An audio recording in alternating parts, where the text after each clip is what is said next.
So this video is going to help you feel less attached to somebody or to stop feeling so attached to somebody using one specific formula.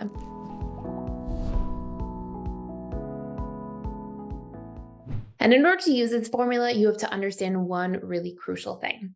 And it's that your subconscious mind is wired to attach. And when you attach to somebody, you attach to specific aspects of them. You attach to the needs that they were bringing into your life, and you attach to the traits that they represent that oftentimes you struggle to express yourself.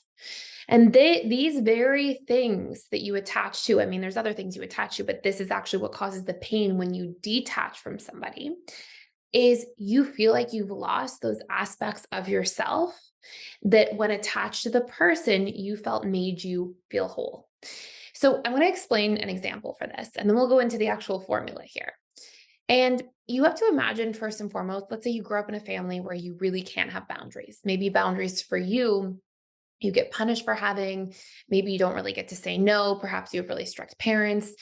And then as an adult, you start dating somebody who's very, very assertive, who has really strong boundaries, no problem saying no, obviously didn't have the same childhood experiences as you. And so their relationship to boundaries has been essentially programmed differently than you. So let's say they have this trait of assertiveness. And then let's say they also meet the need to kind of be protective of you. So, when somebody tries to violate your boundary, they kind of step in, they say, please don't speak to this person that way. They show up for you, they have your back. Well, your subconscious is going to attach to that and go, oh, wow, this is what I've been missing. I've been missing the ability to do this for myself. So if I attach to it in this person, this is going to be what I really, really hold on to. And it's actually making me feel like, these empty sort of missing pieces of my life are now whole, they're now fulfilled. Then when you break up with somebody, that's part of what grief is during a breakup or when a relationship goes awry, is we're actually grieving the needs somebody was meeting and the traits that they helped us express that we didn't really feel like we could express. And so when we detach from that, that's the pain point, that's the suffering. Okay. So here's the formula or the set of steps you can follow to actually stop feeling so attached and to get the sense of closure you're needing much more quickly. Step one, write out, and you can pause this video as needed, write out all the traits that somebody expressed around you that you really held on to. Was somebody assertive? Were they, really kind? Were they thoughtful? Did they make you feel seen? Were they generous? What are the things that person represented that you attached to in them, the traits they expressed? And try to specifically look for traits that you struggle to express. So, maybe for example, they expressed this ability to really make you feel seen and they were really present with you. And maybe you have a lot of difficulty being seen, seeing yourself and being present with yourself. So when somebody gives that to you, we latch on differently, right? We have this different experience. Our subconscious mind is literally wired to do that. Then I want you to make a list of the needs that this person met that you are attached to. Okay. And you can pause this video again if needed. Did the person meet the need to make you feel safe? Were they meeting the need to make you feel special or important or significant? Did they meet the need of protecting you? Did they meet the need of, really looking out for you, having your back, supporting you? Like, try to get really clear and specific. And there may be a few, generally as a general rule, the more of these things that pop up for you, the more you're going to find yourself missing that person. And then what you want to do is actually start healing these wounded aspects of yourself. Because what your subconscious mind was essentially doing is taking these unexpressed traits that you felt are unsafe to maybe you felt it was unsafe to have boundaries or to communicate boundaries or these different sorts of dynamics where you didn't think you could express certain parts of yourself. That's actually rooted first and foremost in woundedness, right? Having to push parts of yourself down or tuck them away because you see them as you've been conditioned to see them as shameful or unacceptable in different forms. And so your goal is going to be, I am going to start expressing these traits and meeting these needs for myself one day at a time. Each day I'm going to do a little thing that fills this bucket.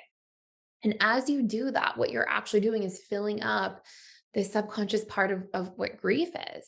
And you're allowing yourself to actually, if you imagine grief is like this big void of these things being pulled away, you're filling up the void, you're healing that void again.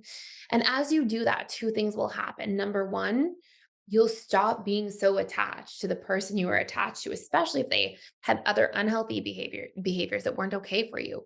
And yet you still find yourself kind of going back to them or thinking about them or ruminating about them. You'll get rid of that stuff. And number two, you're also healing from different childhood experiences or pain points. And you're becoming more whole and more full as a person. So I'll give you an example. Let's say that let's use the same example for simplicity's sake. We'll say the assertiveness. You might have to be practicing every day doing one thing that's assertive, letting somebody know who borrows something from you that you need it back, or setting a small boundary for your workload in the workplace, or communicating to a friend a boundary that you have, or being able to say no if somebody invites you to something that you really just don't want to do. So you want to pick, one thing you can do regularly. And in doing that, you'll be healing that void, filling up that void that was creating the grief. And you're going to be taking back your power from these different experiences in childhood that cause you to have to tuck these aspects of self away. And in fact, two out of the three biggest reasons that we actually get attracted to somebody in the first place is because they meet our needs or they express the traits that we feel like we are disconnected from in the relationship to ourselves. And so by healing this, we really create that self and inner abundance. And we gain our power back over how we feel. So we're also not overly attached to people that may not be right for us. So I hope this makes sense. It's a really important topic. If you do want to check out a free attachment style quiz down below to sort of see where you're at in terms of your attachment style healing, how secure you're becoming, and get that free report, monitor your percentages, all of that stuff. That link for the quiz is down below. I know a lot of people ask about it all the time. So I'm going to start saying it and remembering to let you guys know in the video that that's there for you. And that's it for today. Thank you so much for watching. Thank you for being here. If you're enjoying this channel, please consider subscribing or hitting the thumbs up button, the like button. And I can't wait to see you in tomorrow's video. Thanks for being here.